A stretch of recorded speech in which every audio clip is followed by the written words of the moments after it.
Bonjour à toutes et à tous.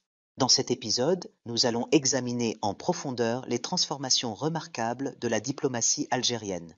Deux trajectoires opposées se dessinent nettement. D'un côté, un apaisement progressif et un retour relatif de la chaleur dans les relations avec l'Espagne. De l'autre, une montée des tensions et un blocage presque total avec la France. Ce qui était frappant, c'est que la question centrale, à savoir celle du Sahara occidental, a constitué le facteur déterminant dans les deux cas, mais les résultats ont été radicalement différents. Notre objectif aujourd'hui est de comprendre les raisons de cette divergence, d'analyser les éléments qui orientent chaque relation dans sa direction actuelle et de retracer les étapes qui ont conduit à cette situation à partir des données disponibles.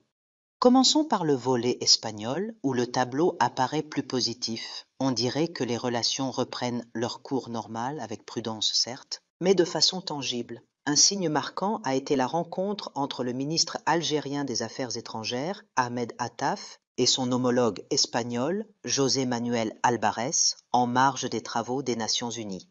Ce rendez-vous n'a pas été purement protocolaire, il a symbolisé la volonté réelle des deux parties de dépasser une crise qui a duré près de 3 ans.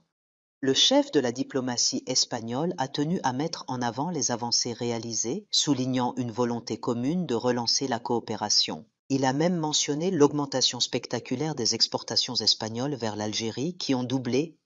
Ce chiffre impressionnant reflète en réalité la reprise d'échanges commerciaux gelés durant la crise, plus qu'une véritable croissance nouvelle.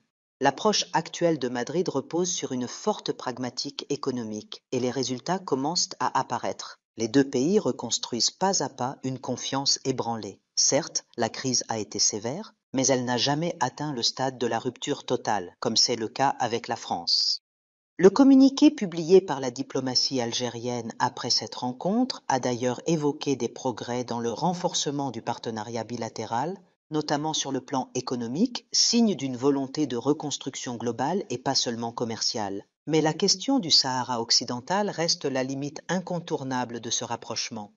Pour mieux comprendre, revenons aux origines de la crise. Le 18 mars 2022, le gouvernement espagnol a annoncé, à la surprise générale, son soutien au plan d'autonomie marocain comme solution au Sahara occidental, le qualifiant de plus sérieux, réaliste et crédible. Ce revirement a profondément choqué Alger, principal soutien du Front Polisario.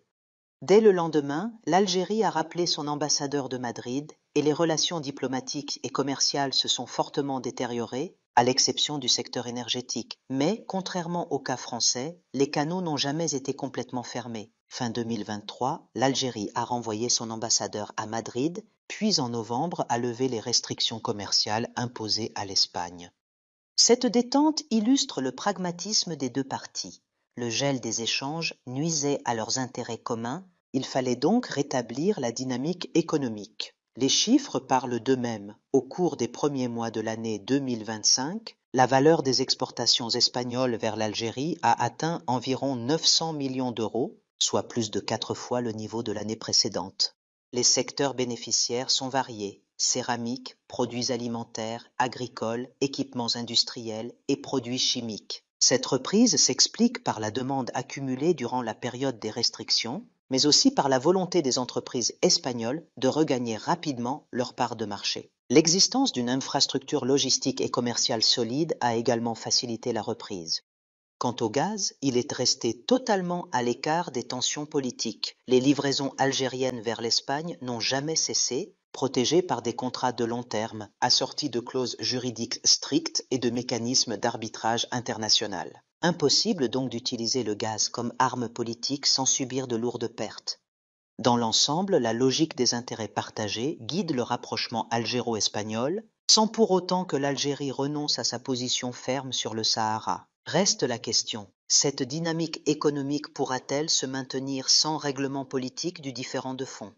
Regardons maintenant le cas français, totalement différent. Ici, le climat est dominé par la tension et l'impasse s'aggrave. Le dernier épisode en date a été l'annonce par Alger de l'abrogation d'un accord signé en 2013 qui facilitait les déplacements des diplomates. La décision publiée au journal officiel a donné un caractère définitif à la rupture. Ce geste n'est pas isolé, il s'inscrit dans une succession de différends accumulés, L'affaire de diplomates français accusés d'implication dans l'enlèvement d'un opposant algérien, la volonté de Paris de réviser l'accord migratoire historique de 1968 qui accordait un statut particulier aux Algériens, ou encore certaines prises de position françaises sur le Sahara occidental en juillet 2024. Tous ces éléments ont contribué à nourrir un climat de méfiance. Les relations algéro-françaises se trouvent prisonnières d'un lourd héritage historique. Mémoire coloniale, dossiers migratoires complexes, présence d'une importante communauté algérienne en France. Autant de facteurs qui rendent la gestion des crises beaucoup plus difficile qu'avec Madrid. On se retrouve donc face à deux trajectoires opposées. Avec l'Espagne, une logique pragmatique et économique ramène progressivement le dialogue malgré le désaccord politique. Avec la France, des contentieux historiques et politiques additionnés aux enjeux migratoires et mémoriels nourrissent une spirale de dégradation continue. La différence essentielle réside dans la nature des relations bilatérales. Avec Madrid, les intérêts économiques et énergétiques imposent une certaine stabilité. Avec Paris, le poids du passé et des sensibilités politiques et sociales rend les tensions plus profondes et plus persistantes. La question qui demeure est la suivante. Comment ce contraste dans la gestion des relations avec deux partenaires européens majeurs, l'Espagne et la France, influencera-t-il à long terme la stratégie diplomatique de l'Algérie dans son environnement régional et en Méditerranée, une zone elle-même en pleine recomposition géopolitique? Partagez-nous vos avis dans les commentaires. Merci à vous.